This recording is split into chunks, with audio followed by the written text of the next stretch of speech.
Economic growth in the business cycle. In business, there's expansion and there's growth. Think back on the production possibilities curve. Expansion is where resources are added to the current economy. The curve itself moves. Growth is where productivity is increased and done so more efficiently. Our position under the curve gets closer to the frontier. Economic growth is a per capita or per person increase in the GDP, which we'll cover later. Combined with this is the business cycle. These are the waves that the economy follows. Now, the pieces of the business cycle are expansion. This is where the economy grows, the wages are increased, sales increase, jobs are created, and expansion ultimately leads to the peak, the top of the curve. This is the point where most goods and services are being provided at the best prices, employment is high, spending is high, life is good. Then, what goes up must come down, so you've got contraction. This is where sales of goods and services will drop off, employment and aggregate wages will contract, leading to the trough, the bottom of the barrel. This is where sales and employment is at its worst. The economy can go nowhere but up from here. Now, a recession is 6 months of negative growth in the economy. Mere slowing of growth is not a recession, although, politicians say that it sure feels like one to the average American. All of the blue lines underneath the 0 point are when we had recessionary issues.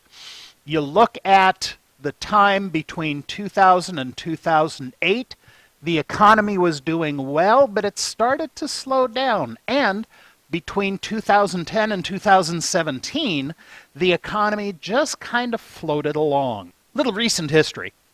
The economy between 1982 and 2008, with very few exceptions, had consisted of mostly the expansion and peak sections of the business cycle. For much of a lifetime, there had been no real major adjustment to the economy.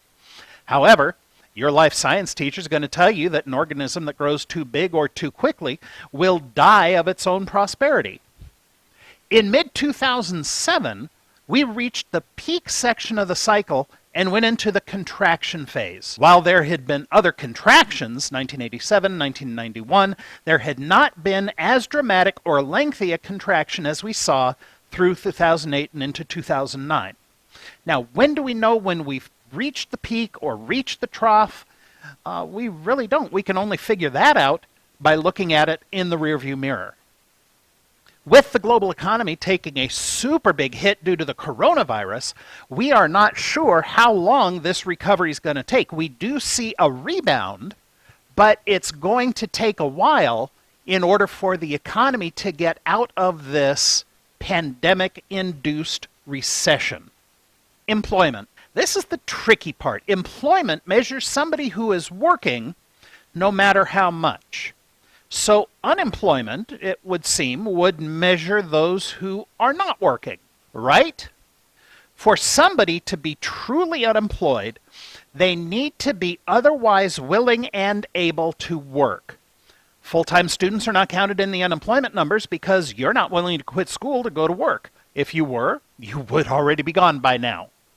The homeless, the disabled, others along those lines are simply not counted in unemployment numbers as they are not able to work. There are 4 flavors of unemployment, and let's go through these one at a time. Seasonal unemployment is short-term and changes, like the name says, with the seasons.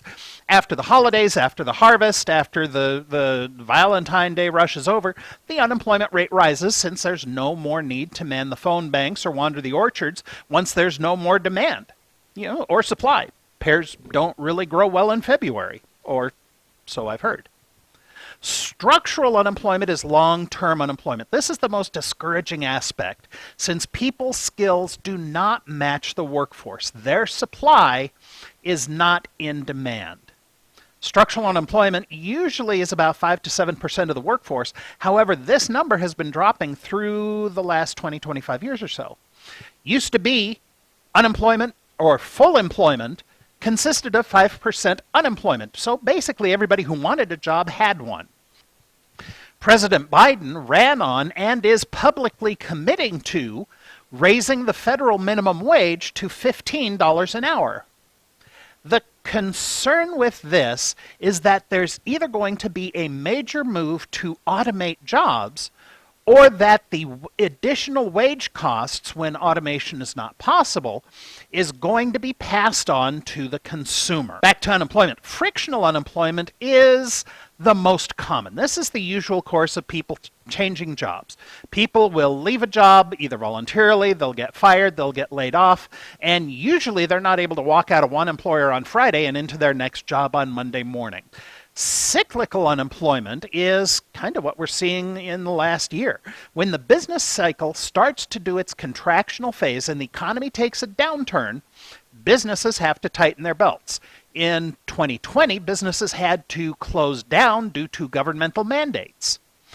Usually, this means if the businesses are shut down, employees are let go. Under the theory of last hired is first fired. This is the point where aggregate wages drop, even though individual wages may stay steady. Inflation. In response to the business cycle, there is inflation, and inflation is the measure of the increase in prices over time. Now, inflation is not necessarily a bad thing taken in moderation. Remember how we talked about buying power in real interest rates? How much will a dollar buy today versus how much will a dollar buy next year? That is a measure of inflation. As you see here, back in 1913, a dollar could buy a dollar's worth of stuff. In 2019, that same dollar doesn't buy but 7-8 cents worth of stuff. That is the relative purchasing power. That is inflation at work. There are two types of inflation. There's demand pull and there's cost push. Demand pull is where prices rise because of a greater demand for goods and services. Much as the price theory for individual items works, prices on the demand side of the equation work it the same way. So if demand rises for a good or service, then the price for that good or service will rise. I make the best donuts in the valley. Everybody wants them. I see people are willing to buy my donuts at higher and higher prices, so I'm going to raise my prices because I know I can get away with it. Cost push inflation is on the supply side. If the cost of production rises, those costs are passed on to the consumer.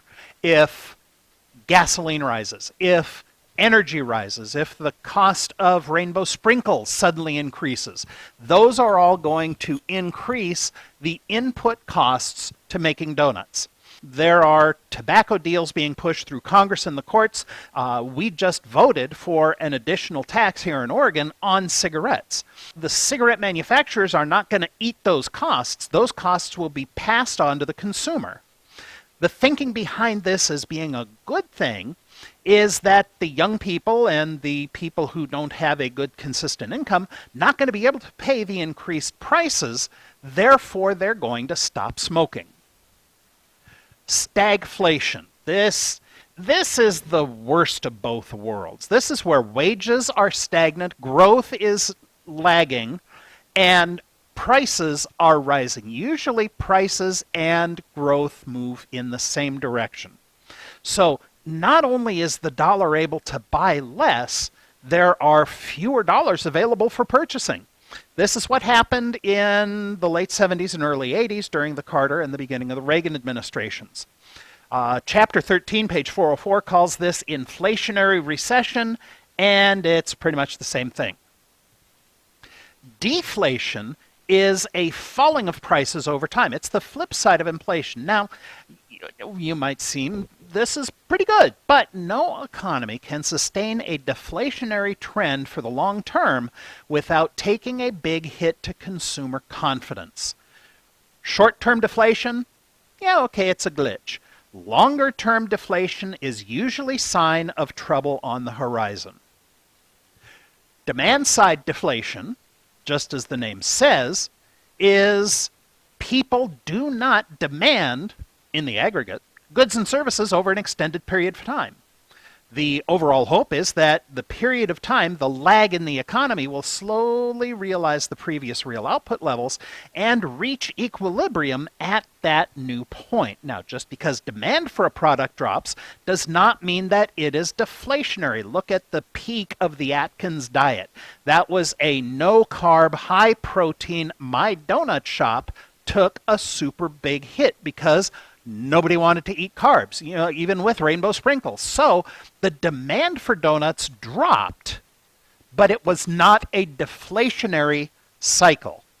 Deflation is across the board, where a drop in demand would be an industrial sector specific or even an item specific phenomenon.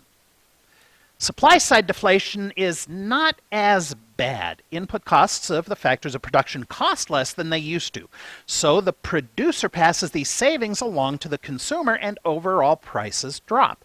While this is not as bad, somebody does have to supply these factors, so the producer for secondary market factors is experiencing a loss. Once again, this is an economy-wide drop in prices. This is not industry. This is not item specific. Again, we've pulled out and are looking at a global view. What I would like you to do is read Chapter 13, pages 409 and 411, and 416 to 422, because I think those pages are going to make good test questions.